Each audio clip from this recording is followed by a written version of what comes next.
아멘. 우리 하나님께 영광의 박수 올려드립니다.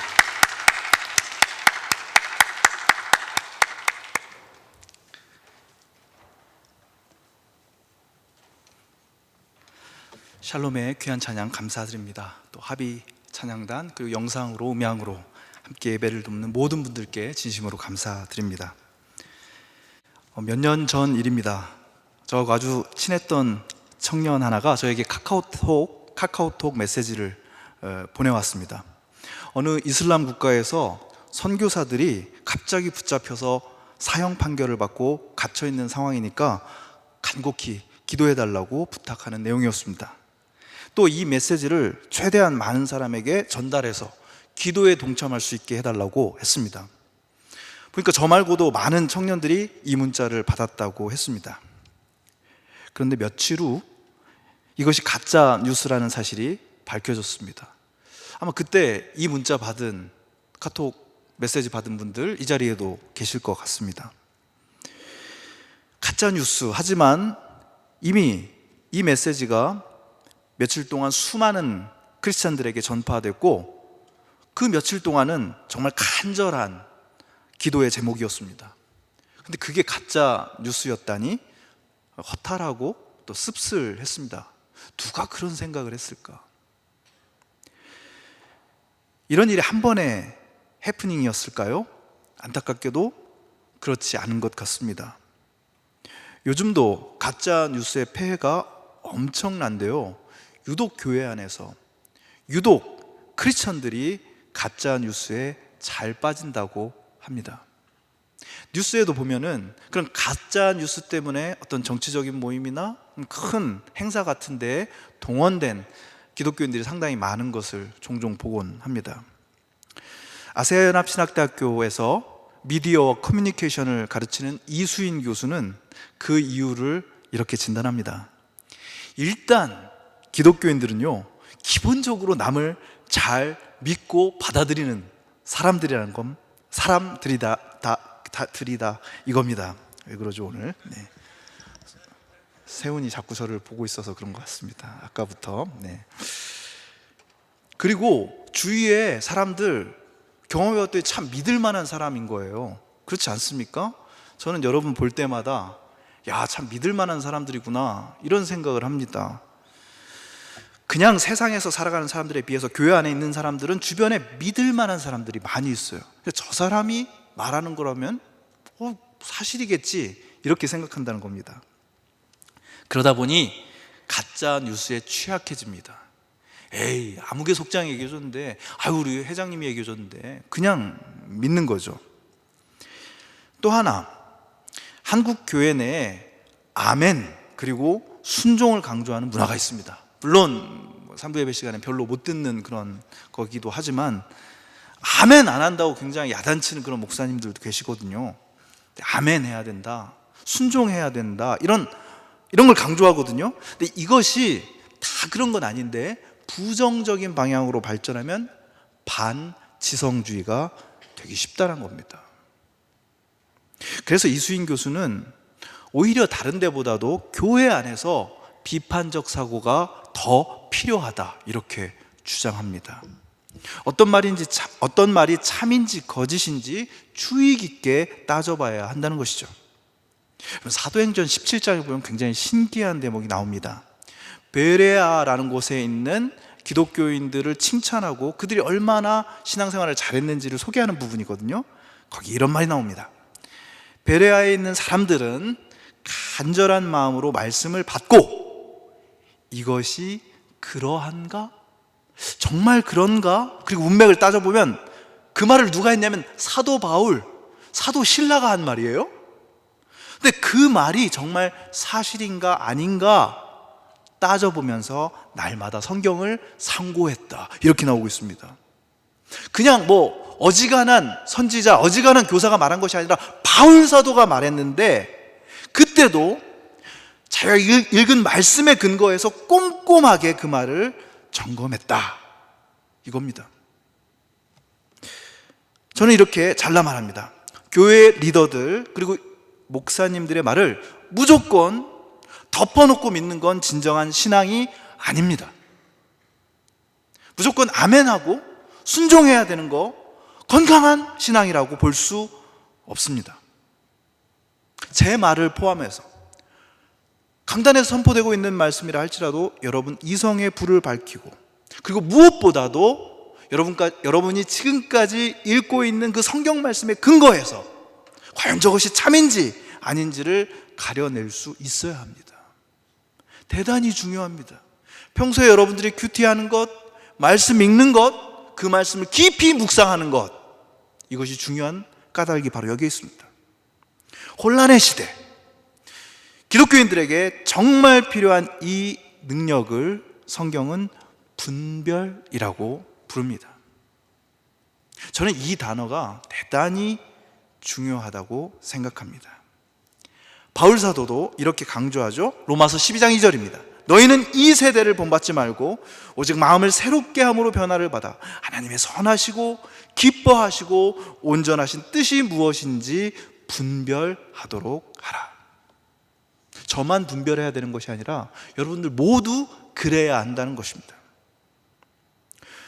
주 90년경, 그러니까 예수님께서 승천하시고 꽤 시간이 흘렀을 때, 그렇지만 상당히 예수님을 기억하는 사람들이 많았을 때죠. 그때 초대교회가 아주 심각한 어려움에 봉착했습니다. 예수님에 대해서 잘못된 주장을 퍼뜨리고 다니는 사람들이 생겨났기 때문이에요. 근데 많은 사람들이 그 말이 그럴듯하거든요. 거기에 미혹되어서 분열이 일어났습니다. 어떤 사람들은 교회 공동체를 떠나버렸어요. 요한 사도가 이 문제를 해결하기 위해서 3편의 편지를 쓰는데 신약 성경의 끝부분에 있는 요한 1서, 2서, 3서입니다. 이것을 요한 서신이라고 불러요. 여러분 여기까지 읽으셔야 됩니다. 근데 이 편지에만 나오는 아주 독특한 표현이 있습니다. 그것이 바로 적 그리스도라는 표현입니다. Antichrist, 안티크리스트라는 표현이죠. 여러분 이 말을 들으면 굉장히 무시한 상상이 이렇게 일어나지 않습니까? 특히 이제 요한계시록에도 이 표현이 나오는데 막 무서운 괴물 혹은 사탄 이런 것들을 상징하는 말입니다. 그러나 요한이 보낸 편지, 요한 서신의 맥락에서 이 적 그리스도라는 말은요, 예수님에 대한 잘못된 지식을 가지고 그것을 전파하는 자들, 그로 인해서 교회 공동체를 분열시키는 자들을 일컫는 말입니다. 여러분 생각해 보세요. 같은 교회에서 함께 신앙생활 참 잘하던 사람이었는데 지금은 잘못된 가르침에 빠져서 그 가르침을 전하고 있는 거예요. 그러다가 결국 예수 그리스도를 주님이라고 믿는 그 신앙에서 벗어나서 엉뚱한 사람을 메시아라고 착각하고 있는 것이죠. 오늘 본문에 나오지만 예수를 시인하지 아니하는 영마다 하나님께 속한 것이 아니니 이것이 곧 적 그리스도의 영이니라. 오리라 한 말을 너희가 들었거니와 지금 벌써 세상에 있느니라. 이렇게 얘기하고 있습니다. 그래서 여러분 오늘날만 그런 게 아니라 그 옛날에도 교회인 것 같지만 교회가 아니고 하나님과 새하늘 새땅 신천지를 말하는 것 같지만 예수님이 아니라 엉뚱한 존재를 메시아로 숭배하는 존재들이 있었던 겁니다. 그런 거짓 예언자, 거짓 가르침의 미혹에 넘어가는 사람들이 너무 많았던 겁니다. 안 그래도 이 세상의 핍박 때문에 고난 중에 있는데 그런 거짓된 가르침 때문에 교회가 분열되고 몸살을 앓게 됐던 거죠. 바로 그렇기 때문에 사도 요한이 아주 강력하게 촉구하는 거예요. 사랑하는 자들아, 영을 다 믿지 말고 오직 영들이 하나님께 속하였나 분별하라. 여기서도 분별이 강조되고 있습니다. 이미 여러분들 잘 대처하고 있지만 오늘 우리 시대에도 거짓 종교단체들이 교회 행세를 하면서 교인들을 미혹하고 있습니다. 특별히 신촌에서 아주 강세를 떨치고 있는 신천지는 지금도 길거리에 나가면 쉽게 만날 수 있죠.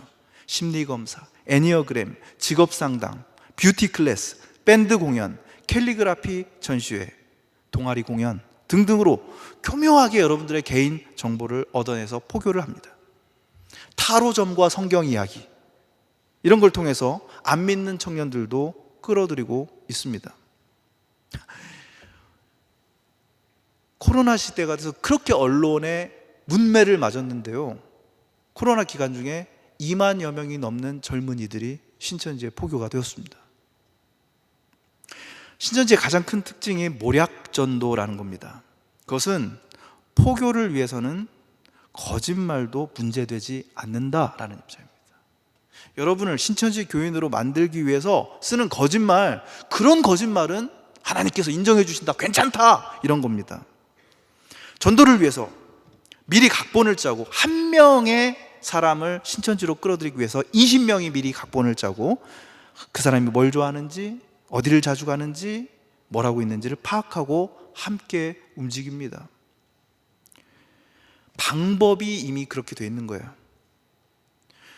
요한서신 2장 21절에 보면 모든 거짓은 진리에서 나지 않는다라는 표현이 나옵니다.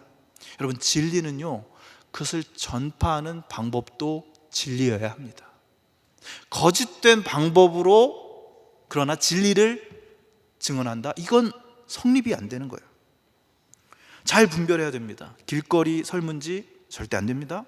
갑작스럽게 심리상담, 아무리 대단한 사람이 얘기해도 안 됩니다. 외부에서 하는 성경 공부 안 됩니다. 가족이나 친구가 신천지인 것 같다, 그럼 반드시 교역자들에게 연락해서 이단 상담소에 도움을 요청해야 합니다. 엘피스에 6년 전에 저를 찾아왔던 정말 훌륭한 청년 크리스찬이었다가 신천지로 넘어갔던 자매가 계속 떠올라요. 그렇게 똑똑하고 그렇게 자기 주장을 또렷하게 얘기할 수 있는 청년이었지만 신천지의 속임수에 넘어가서 그들의 쪽에서 나를 이제 개종시키려고 그러는 거죠. 논박으로 해결되지 않는 문제가 있었습니다. 자, 그런데 이렇게 거짓의 영에 휩쓸리지 않는 것, 그것을 잘 분별하는 것만큼 중요한 것이 있습니다. 그것은 진리의 영, 하나님께 속한 영을 잘 분별하고 여러분들이 완전히 fully 거기 속한 삶을 사는 거예요. 이것이 대단히 중요합니다. 거짓된 가르침에 속하지 않으려고, 그걸 잘 분별해내려고 하는 거 중요한데, 참된 가르침에 속하려고 여러분 정신을 바짝 차리고 분별해야 된다, 이겁니다. 오늘 본문이 중요한 것은 하나님께 속한 영을 분별할 수 있는 핵심적인 기준을 제시하고 있기 때문입니다. 4장 2절입니다. 이로써 너희가 하나님의 영을 알지니 곧 예수 그리스도께서 육체로, in the flesh, 육체로 오신 것을 시인하는 영마다 하나님께 속한 것이다, 이렇게 얘기하고 있습니다. 초대교회의 많은 거짓 교사들이요, 예수님이 영으로만 오셨다, 이렇게 주장했습니다. 매우 논리적인 주장이었어요, 그 당시 사람들에게는. 아니, 어떻게 높고 거룩하신 하나님이 낮고 천한 육체, 냄새나는 육체, 늙고 병들어서 마침내는 죽고 썩어져서 사라지는 육체로 오실 수 있어? 그게 말이나 돼? 아니야, 영으로만 오신 거야. 아니, 예수님 우리가 보고 예수님께서 십자가에서 죽으시는 거 봤는데, 그건 사람들의 눈에 얼핏 육체처럼 보였을 뿐 사실은 순수한 영으로 오셨다가 순수한 영으로 돌아가신 거야. 부활이 너무 쉽게 이해되는 거예요. 영이셨으니까 다시 영으로 살아나셨다. 하나님이 어떻게 우리랑 똑같이 이렇게 하루하루 늙어가는 이런 몸으로 오셨겠니? 이런 육체로? 하나님께서 육체로 오셨다라는 사실이야말로 그 당시 사람들에게 납득이 되지 않는, 이해하기 어려운 힘든 말이었습니다. 최근 교회에 장례가 많았습니다. 돌아가신 분의 육체를 관에 모시는 입관 예식, 그리고 그 관을 가지고 화장장으로 떠나는 장례 예식을 치를 때 가족들이 많이 웁니다. 담임 목사님이 이런 말씀 자주 하셔요. 80여 년의 세월 동안 우리 곁에 머무르셨던 권사님의 육체가 작은 관에 모셔졌습니다. 권사님은 이 육신으로 우리와 만나셨고 우리의 손을 잡아주셨고 우리의 등을 두들겨 주셨습니다. 장례를 치를 때마다 이 육신, 육체, 몸뚱이에 대해서 생각하는 거예요. 자, 그런데 그렇게 수많은 장례식에 참여하면서 제가 깨닫게 된 것이 있습니다. 결국 우리가 육체로 살기 때문에 생생하게 겪게 되는 게 딱 두 가지더라고요. 하나는 우리가 그 육체로 고통을 당한다는 것입니다. 80평생, 60평생 극심한 고난을 당하셨습니다. 이런 얘기 하셔요. 여러분, 육체가 없으면 고통이 있겠습니까? 없어요. 우리 권사님, 이 육체로 6.25와 또 근대화 온갖 시련과 질병 겪으셨습니다. 육체가 있으니까 아픈 거예요. 그런데 또 하나, 바로 그 육체가 있어서 그 육체로 사랑한다는 것입니다. 우리 권사님, 이 몸으로 우리를 그렇게 사랑해 주시고 돌봐주시고 어루만져 주셨습니다. 그래서 여러분, 아무리 우리 믿는 사람들이 영의 부활을 믿는다 해도 그 육체와 이별하는 것이 슬프고 눈물 나는 거예요. 그럼 그 육체가 없이는 육체로 살아가는 우리들의 마음속 깊은 곳까지 사랑할 수가 없습니다. 몸에 와닿는 사랑, 그래서 마음 깊은 곳까지 스며드는 사랑을 할 수가 없어요. 육체가 없다면. 여러분, 예수 그리스도께서 고통당하는 육체, 그래서 고통 속에서도 끝까지 사랑하는 육체로 오셨음을 시인하는 영, 여러분, 그 영에 붙잡혀서 사시기를 간절히 축원합니다. 그 영에 속한 인생이 되기를, 그것만을 간절히 축원합니다. 보세요, 따져보느라고 아멘을 안 하잖아요. 그렇죠? 아주 좋은 자세입니다.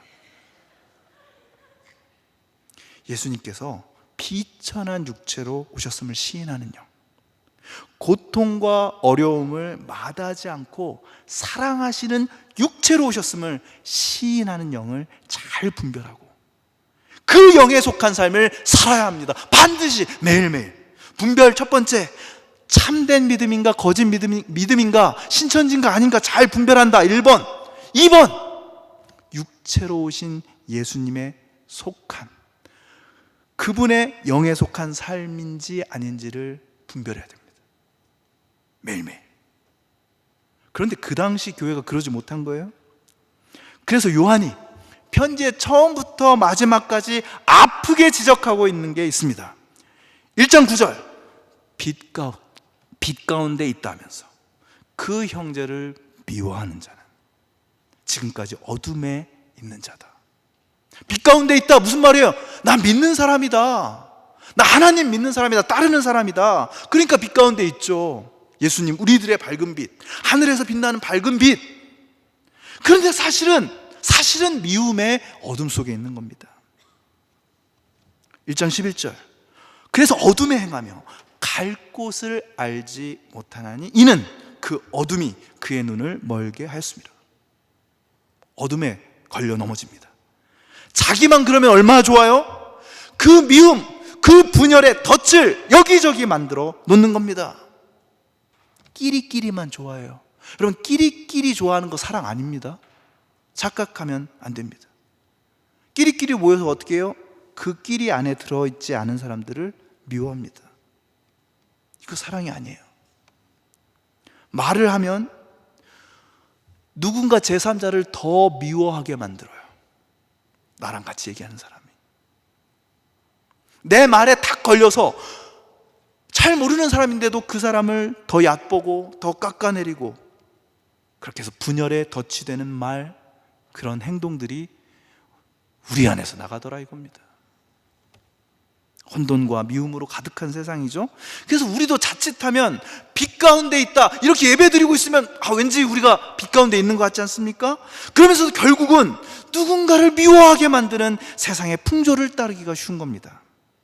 여러분, 그래서 정말 중요한 분별이 뭘까요?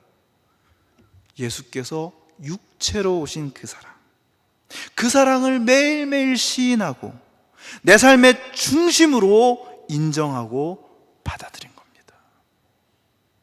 매일 매 순간 그 사랑이 내 삶에 잇대어 있는지를 분별해야 합니다. 사랑하는 자들아, 우리가 서로 사랑하자. 사랑은 하나님께 속한 것이니 사랑하는 자마다 하나님으로부터 나서 하나님을 알고, 그 다음에 요한이 엄청 중요한 걸 얘기할 때 항상 부정문으로 말합니다. 사랑하지 아니하는 자는 하나님을 알지 못한다. 분별의 기준, 우리가 참되신 하나님을 알 수 있는 유일한 기준은 예수님께서 보여주신 사랑, 그것만이 참된 사랑임을 시인하는, 가슴속 깊은 곳에서부터 맞습니다 주님, 예수님께서 보여주신 그 사랑만이 참된 것입니다, 인정하는 영으로 살아가는 것입니다. 여러분, 여러분의 매일의 삶이 참된 삶인지 가짜인지를 분별하십시오. 어떻게? 예수님께서 육체로 오셔서 사랑하셨다는 것을 시인하는 영이 여러분 안에 있는지 분별하십시오. 그 영이 있기 때문에 비록 불편하지만, 때로 고통스럽고 이런 갈등 같은 것들이 싫고 다른 사람들이 좀 실망스럽지만 사랑을 선택하는 삶을 살고 있는지, 그걸로 여러분의 삶을 분별하십시오. 여러분의 삶은 사랑이어야 합니다. 사랑에 실패하고 사랑 때문에 고통당하고 실망할 수 있습니다. 그거 괜찮아요. 왜냐? 우리는 육체니까. 그러나 여러분, 절대로 사랑을 포기하거나 연기하거나 다른 사람의 사랑을 판단하기만 하다가 여러분의 젊음을, 여러분의 시간을 날려버리지 마십시오. 저는 기도합니다.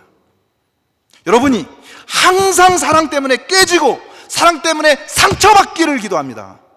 그러나 사랑 때문에 다시 일어나기를 기도합니다. 그 사랑의 상처와 고통 때문에 더 넓고 더 깊어진 삶, 그래서 해가 지나고 나이를 먹을수록 그 사랑 때문에 더 멋지고 더 아름다운 삶이 되기를 축원합니다.